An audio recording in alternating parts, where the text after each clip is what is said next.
Hello friends, ఎలా ఉన్నారు? Amusing stuff ఛానల్కి స్వాగతం. బిఎస్ఎల్ హనుమంతరావు గారి బుక్లో భాగంగా ఈ సిరీస్లో భాగంగా మనము క్లాస్ 4ని స్టార్ట్ చేసుకుందామండి. అంటే ఇది అఫీషియల్గా బుక్లో మనకి చాప్టర్ 2లో సెకండ్ పార్ట్ అవుతుంది. సో దీంతో మనం చాప్టర్ 2ని కంప్లీట్ చేసుకుంటామండి. దీంట్లో ఇప్పుడు మనం చూడబోయే క్లాసు చాలా ఇంపార్టెంట్. ఇది ఒక స్టోరీ రూపంలో ఉంటుంది, పాయింట్స్ కన్నా ఎక్కువగా. సో ఖచ్చితంగా లాస్ట్ వరకు చూడండి. మగధ సామ్రాజ్యము, ఆంధ్రదేశము.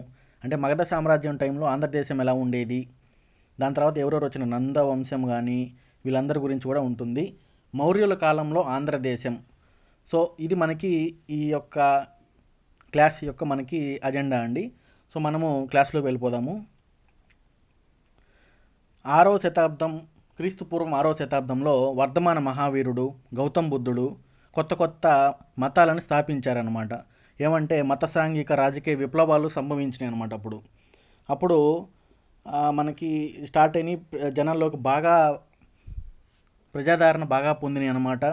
సో మనకి బుద్ధుడు స్వయంగా ధాన్య కటకంలో కాలచక్ర తంత్రం వేసి దారణులను నిక్షేపం చేసినాడంట.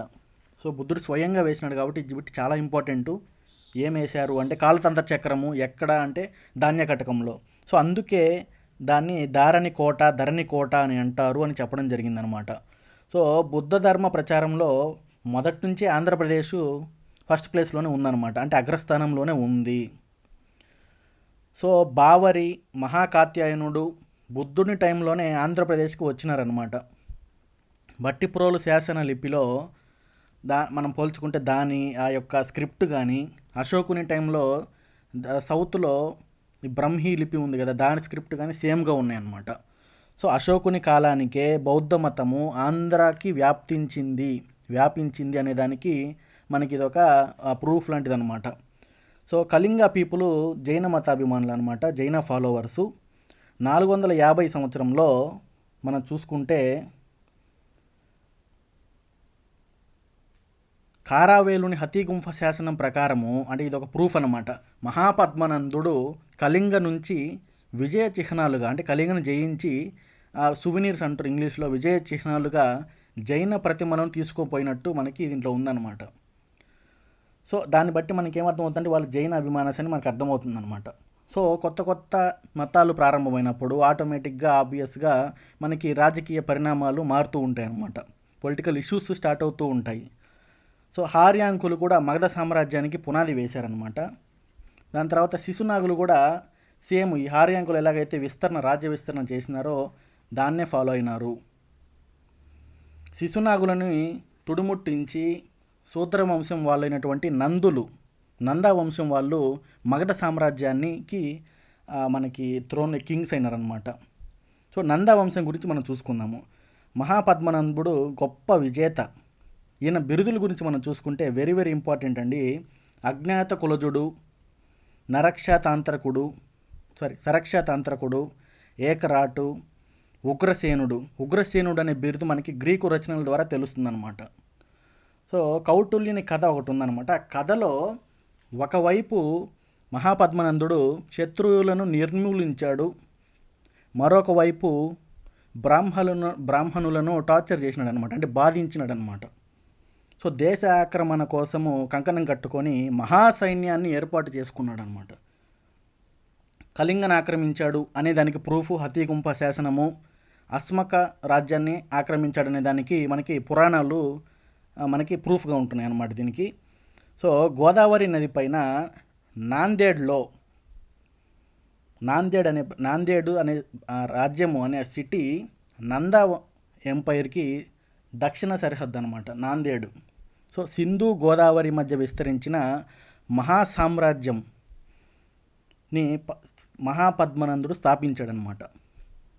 సో ఇప్పటి వరకు ఏ క్షత్రియుడు కూడా ఇలాగ మనకి చేయలేదన్నమాట. సో అందుకని ఓకే, ఏ క్షత్రియులు కూడా ఇలాగ స్థాపించలేకపోయారనమాట ఇలాంటి ఘన విజయము.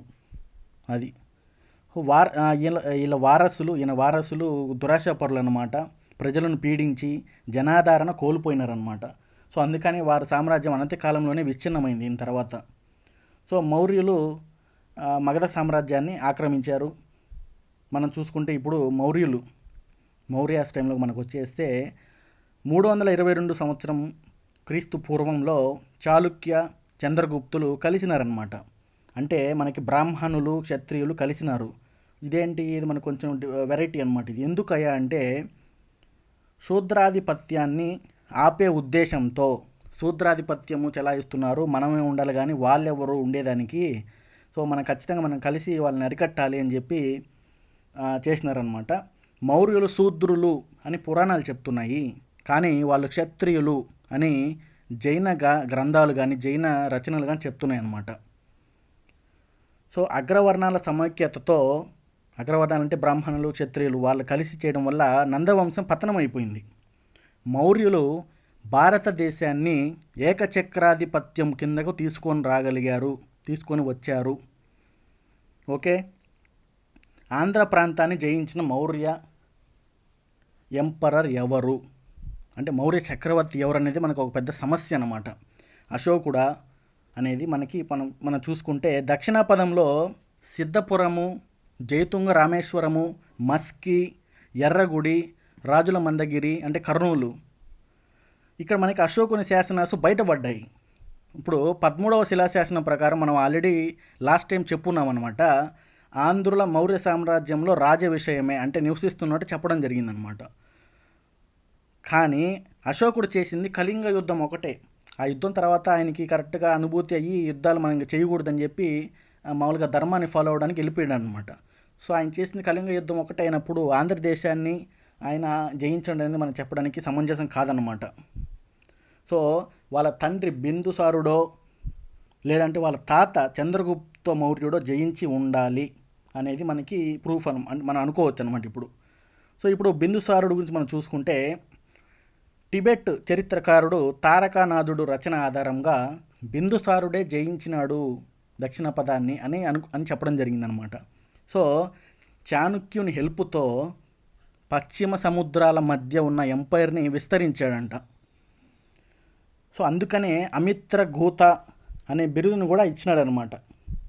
కానీ దీంట్లో కరెక్ట్ కాదనమాట, ఇది మనకి కరెక్ట్ కాదు. ఎందుకంటే రుద్రదాముని జునాగఢ్ శాసనం ప్రకారము సౌరాష్ట్రానికి పశ్చిమ సముద్రానికి మధ్య ఉన్నటువంటి ప్రాంతాన్ని చంద్రగుప్తుడు జయించినాడు అని చెప్పడం జరిగిందనమాట. సో ఈ శాసనంలో ఏమనుందంటే చంద్రగుప్తుని రాజప్రతినిధి సౌరాష్ట్ర ప్రాంతంలో సుదర్శన తటాకం తవ్వించినట్టు ఉందన్నమాట. ఓకే, ఇప్పుడు బిందుసారుడు మత్తు పదార్థాలకి వాటికి అలవాటు పడినాడు అనమాట. సో ఇక్కడ మనకి ఆ టైంలో తక్షశిల మొదలైన చోట్ల తిరుగుబాట్లు జరుగున్నాయి.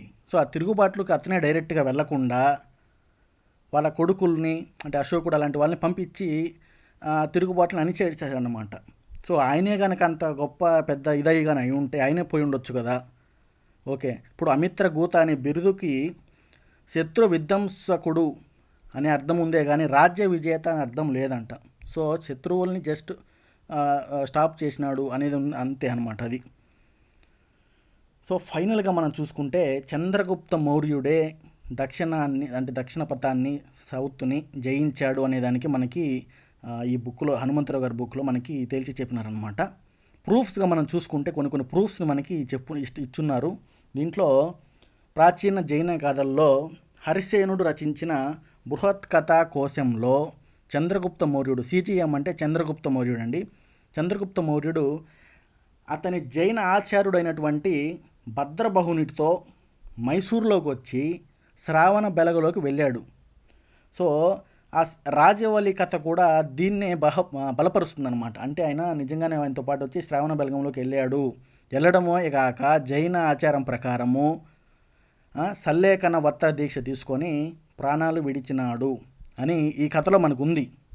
నెక్స్ట్ మనం చూసుకుంటే సెకండ్ ప్రూఫ్గా మనకి దక్షిణంలో చంద్రగుప్త పట్టణ, చంద్రగిరి, చంద్రగుప్త బస్తీ ఇలాగా డిఫరెంట్ నేమ్స్ ఉన్నాయన్నమాట.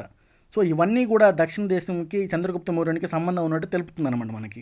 ఇప్పుడు శ్రావణ బెలగంలో దేవాలయాల తోరణాలపై కూడా చంద్రగుప్తుని జీవితంలో ఉన్నటువంటి కథల గురించి మనకి డిపిక్ట్స్ సీన్స్ కనపడుతుంటాయి అన్నమాట. సో నెక్స్ట్ మూడవది చూసుకుంటే గ్రీకు హిస్టారియన్ అంటే గ్రీకు చరిత్రకుడు ప్లూటార్క్ ఈయన ఏం చెప్పినాడంటే చంద్రగుప్త మౌర్యునికి 6 లక్షల సైన్యం ఉంది, సో దాంతో భారతదేశాన్ని మొత్తాన్ని జయించినాడని చెప్పుకున్నారనమాట. సో భారతదేశాన్ని మొత్తం జయించిన అతను సౌత్కి అసలు టచ్ చేయకుండా ఉన్నాడనే దాంట్లో సమంజసం కాదు. సో ఈయనే సౌత్ని కూడా జయించడం అని మనకి చెప్పడం జరిగింది ఈయన. నెక్స్ట్ సంగమ యుగానికి చెందిన ప్రాచీన తమిళ పొయట్టు మములువార్ ఈయనేం చెప్పినంటే ఓంబమురియార్ ఏం చెప్పినంటే ఓంబమురియార్ తిరునెల్వేలి జిల్లాలోని పొదియాలు కొండ వరకు దండయాత్ర నడిపినట్టు చెప్పినాడనమాట. ఆ టైంలో ఆంధ్ర సైనికులు బాగా గట్టి పోరాటాన్ని ఇచ్చినారని చెప్పడం జరిగింది.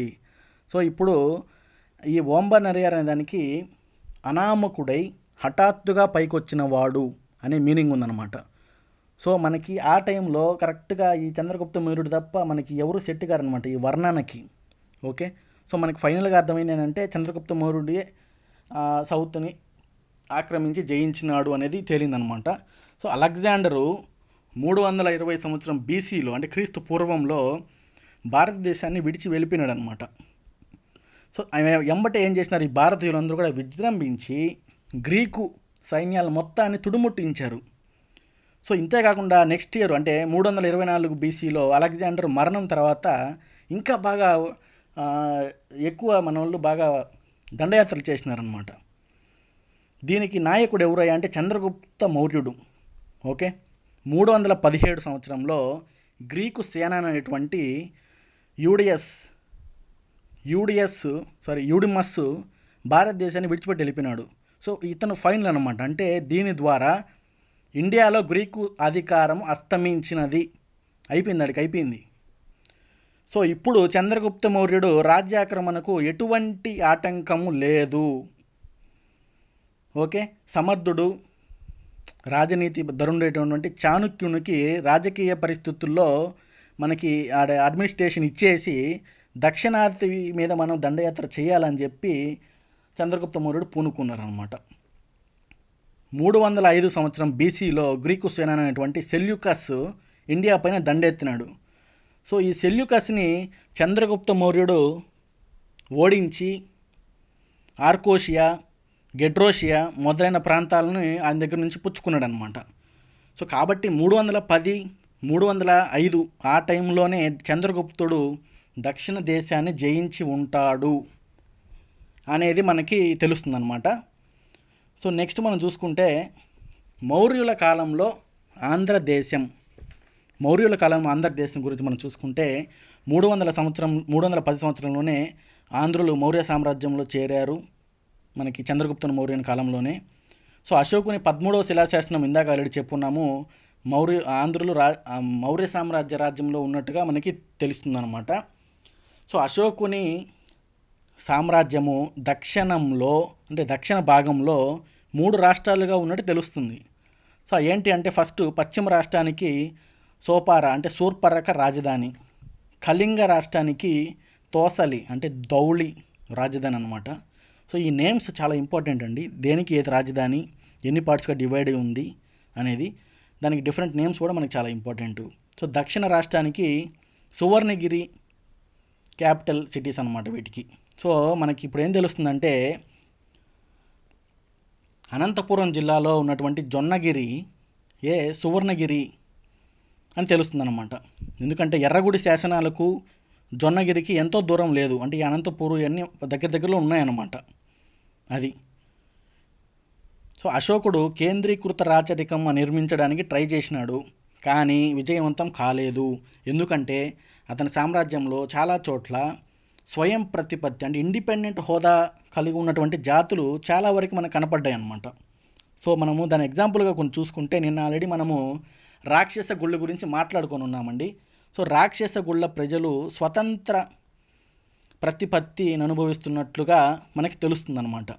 సో రాక్షస గుళ్ళ ప్రజలు నాగరికులై గణరాజ్య నిర్మాణానికి తగిన హంగులన్నీ ఏర్పరచుకొని ఉన్నట్టుగా మనకి పరిశీలించాము ఆల్రెడీ ఆ టైంలో. సో మనము ఖచ్చితంగా ఇది తప్పని చెప్పగలుగుతాం అనమాట, ఎందుకంటే సెంట్రలైజ్డ్ అడ్మినిస్ట్రేషన్ చేయలేకపోయినాడు అది. సో చంద్రగుప్తుని మౌర్యుని టైంలో మెగస్తనేసు గ్రీకు రాయబారైనటువంటి మెగస్తనేసు ఆంధ్రులకు 30 దుర్గాలు, 1,00,000 కాల్బిలము, 3,000 గుర్రాలు, 2,000 ఏనుగులు ఉన్నట్టుగా మనకి మెన్షన్ చేస్తున్నాడు అనమాట ఆయన బుక్లో. అదే కాకుండా ఏరియాస్, ఈయన కూడా గ్రీకు రాయబారి అనమాట. ఈయన కూడా 30 రాజ్యాలు ఉన్నట్టు చెప్పినాడు. ఓకే, సో 30 రాజ్యాలు ఉన్నట్టు చెప్పినాడు. సో ఈ 30 రాజ్యాలు, ఆ 30 దుర్గాలకి క్యాపిటల్స్ అయి ఉండవచ్చు అనేది మనకి తెలుస్తుంది అనమాట. సో ఈ 30 రాజ్యాలు కొన్ని మనం ఇప్పుడు చూద్దాము. ఇది వెరీ ఇంపార్టెంట్ అండి. ప్రతిష్టానము, పౌదన్యపురము, కోటిలింగాల, ధూళికట్ట, పెద్దంబంకూరు, కొండాపురం, ఫణిగిరి, గాజులబండ, వీరాపురం, సాతానికోట, బట్టిప్రోలు, ధాన్యకటకం, చేబ్రోలు, నరసాల, విజయపురి. ఇవి 30 సిటీస్లో ఒకటని మనకి తెలుస్తుందన్నమాట. ఇవే కాకుండా చిన్న చిన్న గణరాజ్యాలు కూడా చాలా ఉన్నాయన్నమాట. ఇప్పుడు కరీంనగర్లో సేబక, నల్గొండలో మూషిక రాజ్యాలను ఏర్పాటు చేసుకున్నారనమాట. ఓకే, మూషిక రాజ్యాలు కూడా వాళ్ళని ఫామ్ చేసుకున్నారు. ఎందుకంటే మనకు ఎలా తెలుస్తుందంటే అక్కడే ఫామ్ చేసుకున్నారు అని అంటే అక్కడ వాళ్ళకి వాళ్ళ నాణ్యాలు మనకి దొరికినాయి అన్నమాట. అది నెక్స్ట్ బట్టిప్రోలు స్తూప శాసనాలను బట్టి సవేరుని కొడుకు అయినటువంటి కుబీరకుడు 3వ శతాబ్దం ఎండులో నిగమసభ గోష్ఠి సహాయంతో పరిపాలన సాగించినాడు. ఇప్పుడు మనం చూస్తుంటే నిగమ సభ గురించి మనకు తర్వాత వస్తుంది, కానీ మనం ముందే చూద్దాము. నిగమ సభ అంటే నగర శ్రేష్ఠుల సభ. సో ఆ సభలో మనకి గ్రామ సభ ఆ టైప్ అనమాట, ఇంకా పెద్దదే ఇది. సో ఇతర నగరాల్లో సైతము ఇలాంటి పాలనే అమల్లో ఉంది అన్నదానికి అయి ఉంటుంది మనకి అనుకోవచ్చు అనమాట. సో వడ్డమాన్లో కూడా రాజు అయినటువంటి సోమకుడు నిగమ సభ గురించి మెన్షన్ చేస్తున్నాడు అనమాట. సో ప్రతిష్టానము రాజధానిగా ములక, అశ్వక రాజ్యాలను ఏర్పాటు చేసుకొని శాతవాహనులు రూల్ చేసినారనమాట. సో వీళ్ళ వంశ మూలపురుషుడు కూడా అశోకుని సమకాలీనుడు. ఓకే, తన రాజ్యబల గౌరవ ప్రతిష్టాలను పెంపొందించి ఆంధ్ర సామ్రాజ్యానికి పునాదులు కల్పించాడనమాట. సో నెక్స్ట్ మౌర్య యుగానికి ఆంధ్ర ప్రాంతంలో ఇనుము బాగా వాడకంలోకి వచ్చింది, ఐరన్. ఇప్పుడు బంగారము, ఇతర లోహాలను కూడా యూజ్ చేశారనమాట. అంటే మనకి వాడకంలోకి వచ్చింది, ఎందుకంటే మనకి శిథిలాలు దొరికినాయి అన్నమాట. సో కొండాపూర్లో బయలుపడినటువంటి నేలమాళిగలో ఇనుప కరఖానాల సూచనలు ఉన్నాయి. సో మనం నిన్న ఆల్రెడీ చెప్పుకున్నాం కదా, ఎస్టాబ్లిష్మెంట్స్, ఫ్యాక్టరీస్ లాంటివి, అలాంటి సూచనలు మనకి కొన్ని బయటపడ్డాయి అనమాట కొండాపూర్లో. సో అగ్రికల్చర్ కూడా డెవలప్ అయింది. సో ఈ యొక్క ఇనుప పనిముట్లు వాడడం ద్వారా అగ్రికల్చర్ కూడా బాగా డెవలప్ అయింది. వరి, పత్తి మొదలైన పంటలు ఎక్కువగా పండించారనమాట. అంతేకాకుండా ఆంధ్రదేశము వస్త్ర పరిశ్రమకు ప్రసిద్ధి చెందినట్లు మనకి భీమసేన జాతకం చెప్పారనమాట. సో నిన్న మనం ఆల్రెడీ భీమసేన గురించి, శరివనజ జాతకం గురించి చెప్పున్నాము. లాస్ట్ టైం కూడా బిట్టు వచ్చింది. సో ఇలాంటివి చాలా ఇంపార్టెంట్ అండి మనకి, వెరీ వెరీ ఇంపార్టెంట్. నెక్స్ట్ మనము రోము ఇంకా దూరం ఉన్నటువంటి రాజ్యాలతో కూడా ఓకే మనము వాణిజ్యం అంటే ట్రేడ్ సాగిస్తున్నట్టు ప్రూఫ్స్ ఉన్నాయి. సో ఈ పోర్ట్స్ చాలా డెవలప్ అయినాయి. ఈ రేవు పట్టణాల నుంచి దేశాంతర్భాగానికి వెళ్ళే మార్గంలో ఉన్నందున మూలక రాజ్యము చాలా ఐశ్వర్యవంతమైంది. సో బాగా రిచ్ అయిందనమాట. అంతేకాకుండా శాతవాహనుల బల గౌరవాలకు కారణమైందనమాట. ఓకే, ఇప్పుడు మనం నెక్స్ట్ చూసుకుంటే 3వ బౌద్ధ సంగీతకు ముందే, అది ఎప్పుడు జరిగిందంటే క్రీస్తుపూర్వం 251 సంవత్సరానికి ముందే ఆంధ్రదేశంలో బౌద్ధము జనాదరణ పొందింది అని మనకి ధాన్యకటకంలో ఇటీవల దొరికిన తవ్వకాల్లో లభించిన పురావస్తు సాక్ష్యం సూచిస్తుందన్నమాట. సో అశోకుని 13వ శిలాశాసనంలో కూడా ఆంధ్రులు నాటికే అంటే అప్పటికే ఆ శిలాశాసనం వేసినప్పటికే ధర్మాన్ని అనుసరిస్తున్నట్లు చెప్తుంది. అంటే బుద్ధిజంని ఫాలో అవుతున్నట్టు చెప్తుందన్నమాట. సో మనము రీసెంట్గా ధాన్యకటకంలో దొరికినటువంటి శాసనాల ప్రకారము బౌద్ధ భిక్షులు వందనామ గోష్ఠిగా ఏర్పడ్డారు. ఓకే, ఇదే శిథిలాలను విమర్శిస్తూ ఘోష్, సర్కారు వంటి ప్రముఖులు ఈ యొక్క స్తూపము సాంచి, బహ్రూత్ శిల్పాల కంటే ప్రాచీనమైనదని చెప్పడం జరిగిందనమాట. ఏది? అశోకుని 13వ శిలాశాసనము. ఓకే, ఇప్పుడు 3వ బౌద్ధ సంగీతంలో అందకులు అంటే నిన్న ఆల్రెడీ మనం దీని గురించి చెప్పుకున్నాము. అందకులు అంటే ఆంధ్రులు అన్నమాట. సో అందకులు చాలా ప్రముఖ పాత్ర వహించారు అని కథావస్తు మనకి చెప్తుందన్నమాట. సో భట్టిప్రోలు శాసనాన్ని బట్టి అచ్చట బౌద్ధులు సింహగోష్ఠిగా ఏర్పడ్డారు. ఓకే. ఎర్రగుడి గౌణ శాసనంలో విద్యార్థులతో కూడా ధర్మాసక్తి కలిగించవలెనని అశోకుడు మనకి చెప్పడం జరిగిందంట అప్పట్లో. అంటే ఉపాధ్యాయులకు చెప్పినాడు అనమాట, మీ పిల్లకాయలకి బాగా ఈ బౌద్ధుని ధర్మం గురించి వాటి గురించి బాగా చెప్పండి అని చెప్పడం జరిగింది. నెక్స్ట్ మహిషా మండలానికి అశోకుడు మహదేవ భిక్షుని పంపినాడు. మహదేవ భిక్షుని. సో అనునారాధపురంలో సువర్ణమాలకి స్తూపం, ఈ యొక్క స్తూపంని ఆవిష్కరించేదానికి మామూలుగా నేను ఆల్రెడీ చెప్పినట్టు పెద్ద పెద్ద భిక్షువులని, గురువులని, అంటే పెద్ద మెయిన్ శిష్యులను, డిసైపుల్స్ని తీసుకొని వస్తారనమాట.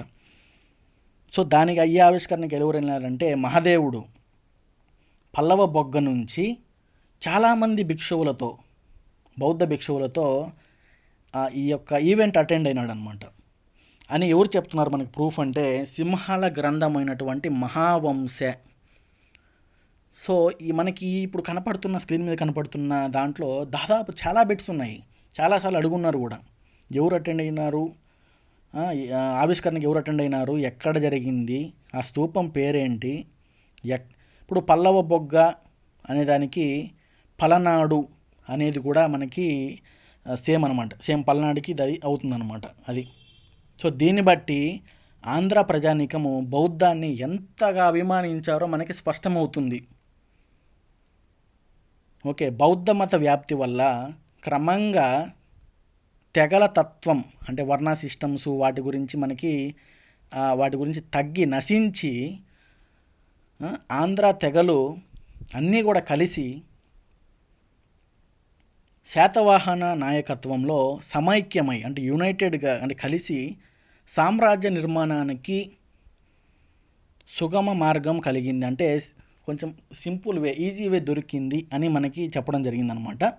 సో అక్కడితో మనకి చాప్టర్ 2 కంప్లీట్ అయిపోయిందండి. Next Satavahanas, very very important. ఖచ్చితంగా ప్రతిసారి ఒక 7 నుంచి 8 బిట్లు దీనిలోంచి పడతాయి. అంటే దాదాపు 10% బిట్స్ దీనిలోంచే వస్తాయి కాబట్టి మనకి వెరీ ఇంపార్టెంట్.